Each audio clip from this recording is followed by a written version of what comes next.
Here to explain why we shouldn't just force quit the entire tech industry and restart it after 10 seconds, please welcome to the stage from Hard Fork and Platformer, Casey Newton. Hi. Hey. Nice to see you. Come on. What's going on? Hey, San Francisco. Happy Pride. Happy Pride.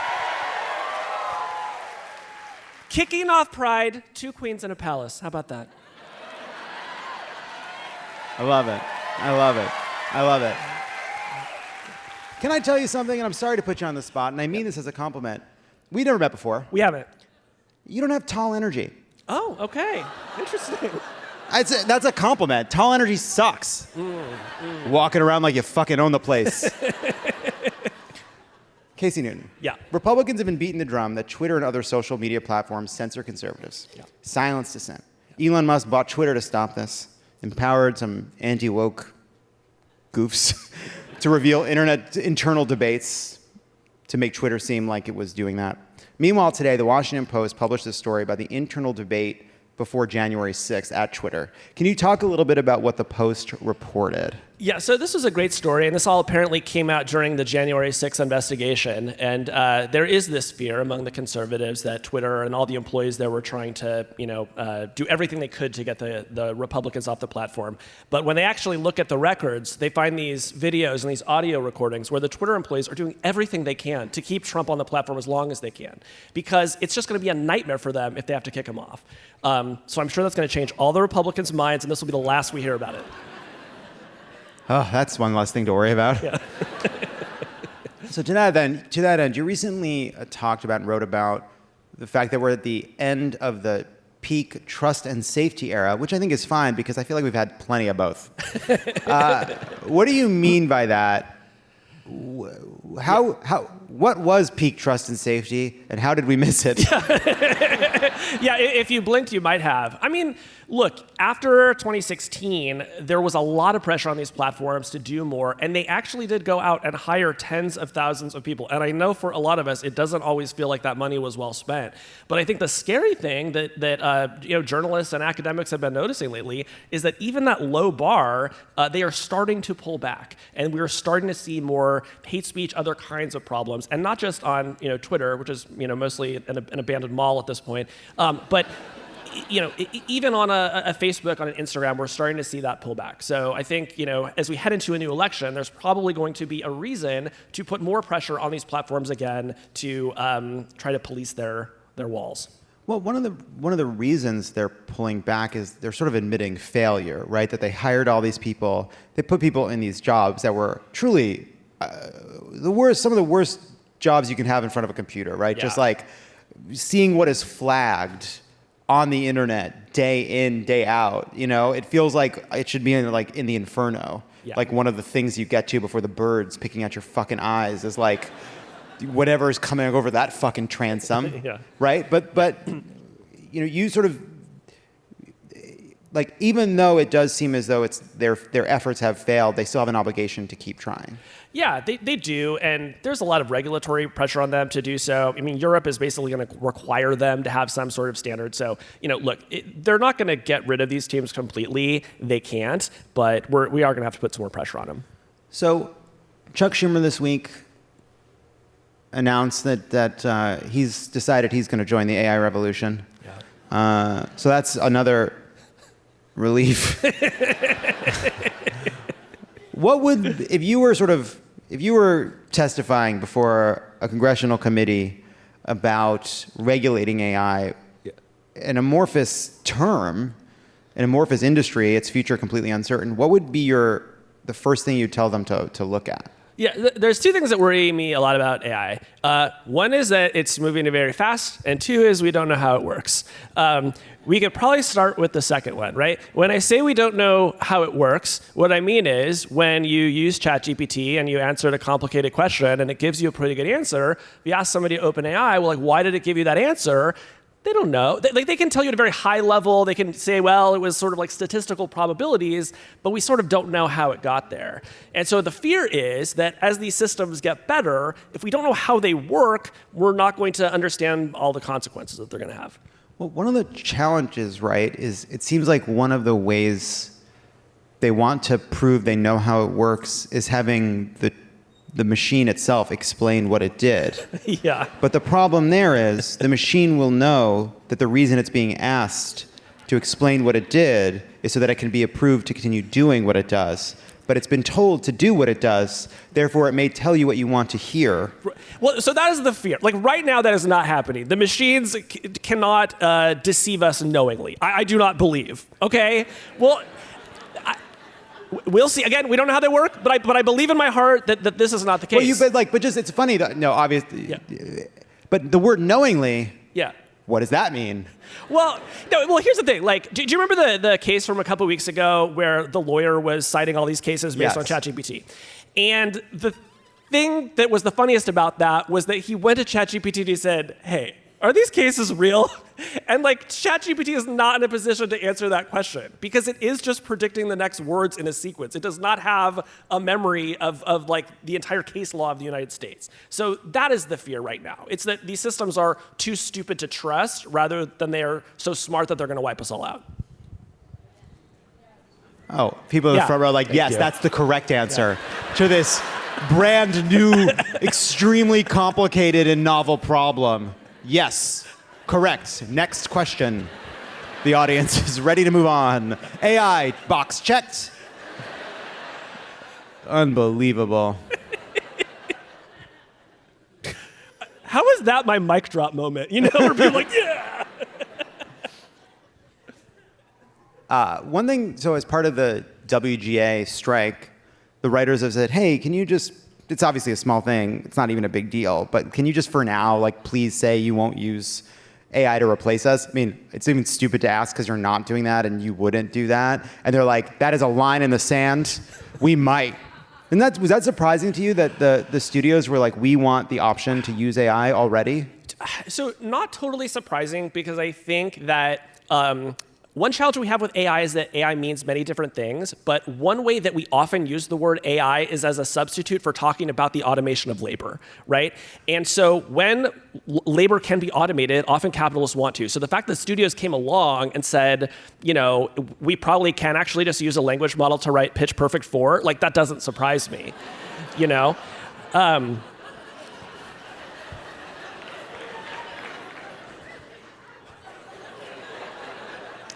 Sometimes your reactions are weird. Is crypto dead?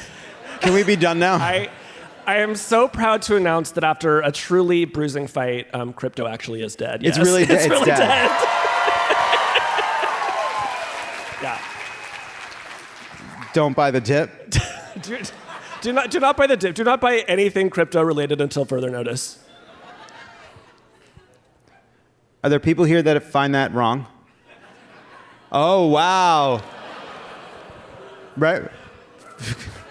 For now. That's exciting. For now, yeah. That's exciting. I like coming here. Yeah. Actually, the monkeys aren't stupid. I know that that's not why you raised your hand. I'm diminishing you because you don't have a microphone. What do you think of the Apple Vision Pro headset?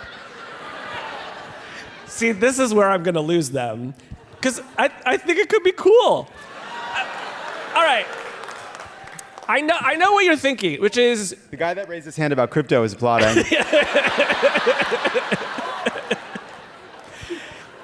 Right now, there is no reason to put a computer on your face. It may be that there is never a reason to put a computer on your face. I am going to allow for that possibility. But my thing is, like, I like a really big screen. John, do you like a really big screen? I like a really big screen. We're in front of a really big screen right now, okay?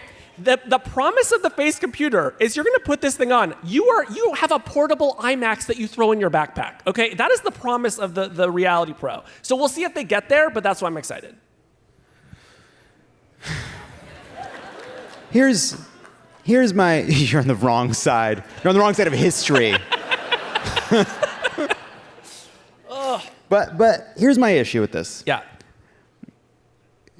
2000 what? When does the iPhone really start taking off? Like 2007. So it's been... Oh my God. Security. 2008. Unbelievable. Unbelievable. You know what? Here's what happened. I praised them as a group. They got cocky. Cocky.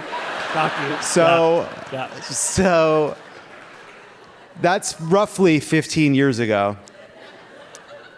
And in 15 years ago, this novel little tablet became ubiquitous and in our imaginations permanent. It is easy. I think it is easier for us to imagine the oceans destroying the coastlines than it is to imagine us not having these addictive devices anymore. Yes.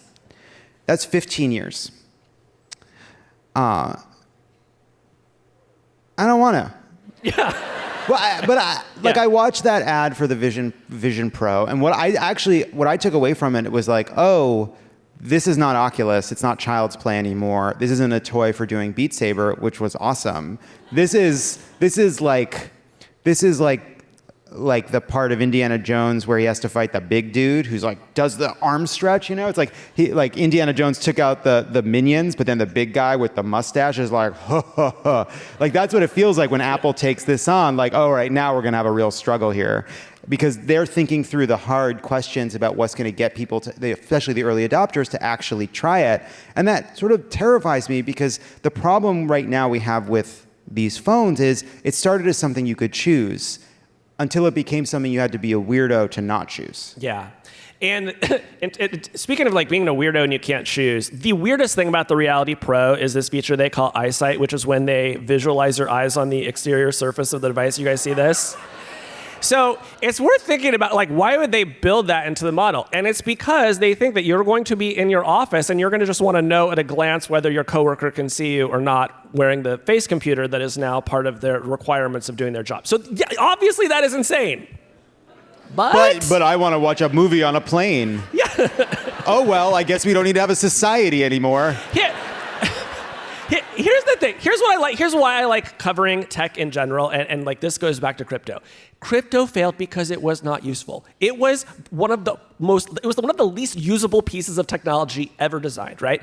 When face computer comes out, it's either going to be usable or it's not. If no one wants to use it, nobody will. The reason that we all have phones in our pocket right now is because they're useful. So that's how it will happen. Sure, but I agree with that. But the problem is, there can be something incredibly useful that's also very bad for us. Or there can be something that is helpful to us in a lot of ways, and phones obviously are, while harmful to us in the broadest sense. Like, we are all made miserable by being so online. It is remarkable how often people talk about the freedom they felt when they took a break from their phones, the experience of being alive until a second ago. And so people have a funny way of confusing what is useful and what is good for them, and that's all of us. It's not even a paternalistic thing. It's the challenge of a technology that gives you a short-term burst of good feeling, but hurts you over the long term.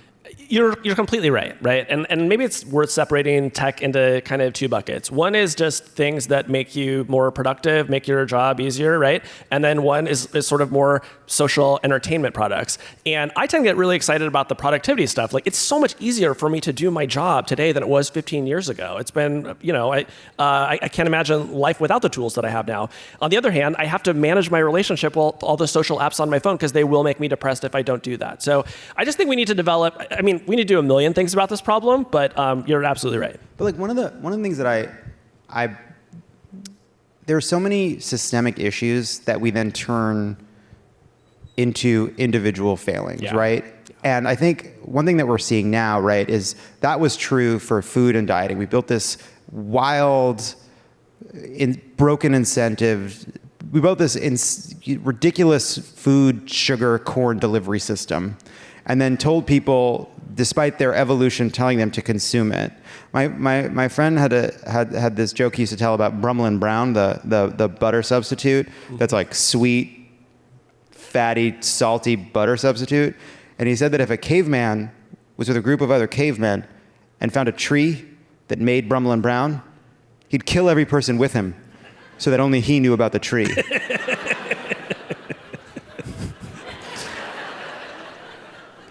But then all of a sudden, and people, we make it an individual failing. Then all of a sudden, Ozempic or all these other ones come along, and you're basically you give people through the same capitalist system that made them unable to resist food, gives them a weapon to fight food.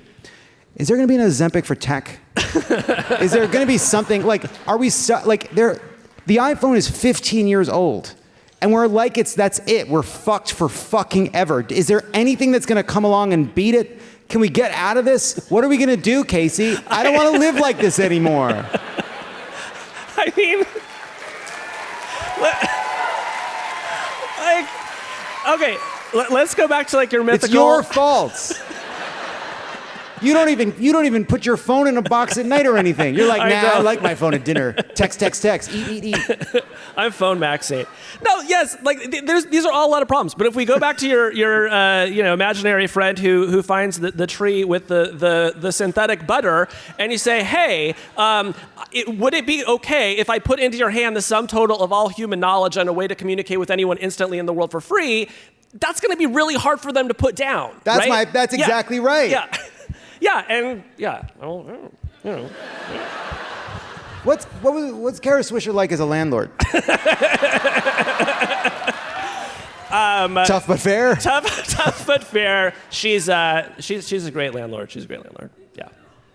She's. I'll tell you two things about Kara Swisher. One, absolutely psychotic about making sure that the recyclables are in the right bin. Yeah. She will look through the trash and she will have notes. Man. Yeah. Perils of a lesbian landlord. Yeah. The flip side is she can fix anything. Yeah. That's cool. Yeah. Since we're here in one of America's most prominent tech dystopias, we thought we'd challenge you to rank some of the most iconic dystopias from the silver screen in a little game we're calling Wack Mirror. All right. I'm going to have you rank them 1 to 5 on a scale of most to least likely. Okay. Okay? 1 to 5, most to least likely. 1 is most likely. The number 1 ranked most likely. 5 is least likely. Got it. So top to bottom, most likely to least likely. But you have to give them a ranking, TikTok style. You're not going to know what's next. Okay. Okay. All right. Here are your options. He's not. Don't look. Don't look. Oh, sorry. Jesus Christ, Zuri. The fuck? Got the yips? All right. All right, first up.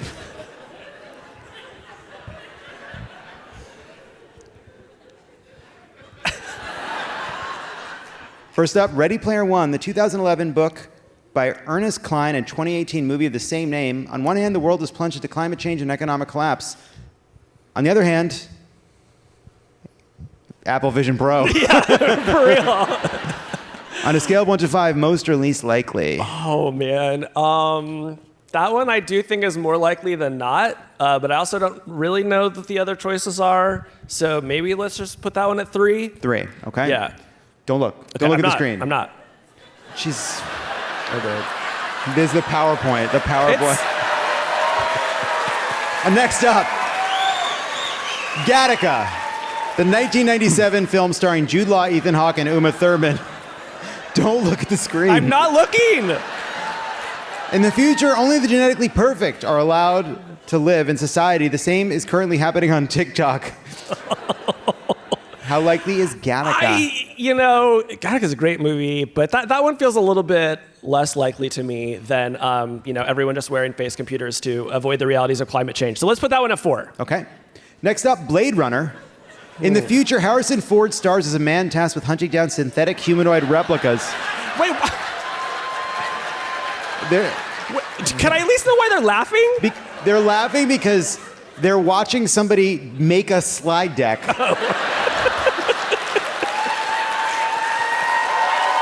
In real time. God help us if Zuri gets a text right now. What do you think? Blade Runner. Like hunting down android. That truly seems like far future sci-fi. So I'm putting that one at 5. Okay. Waterworld.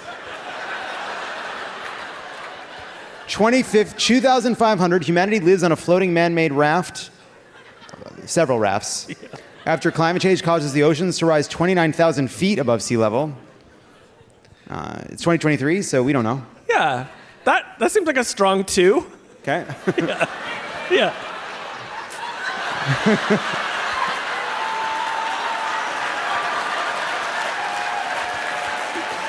Finally, none of this is going to make sense in the audio medium that we are collectively making a show for. And finally, I didn't hear it. Wally, Earth is a garbage planet. Humans live on a cruise ship as space slobs, consuming content and food in perma-chill floating recliners. It's obviously 1. So, let's check out our final rankings. We can look at it now. Yeah. Number 5, least likely Blade Runner. 4, Gattaca. 3, Ready Player One. 2, Waterworld. Number 1, Wall-E. I think you did it. Yeah, I think that's Casey what it Newton, is. you've won Yeah. the game. Everybody, go listen to Hard Fork and subscribe to Platformer. When we come back, a taste of your finest regional cults. That was great. Thank you, Casey. Thank you. Casey will be back for the end of the show.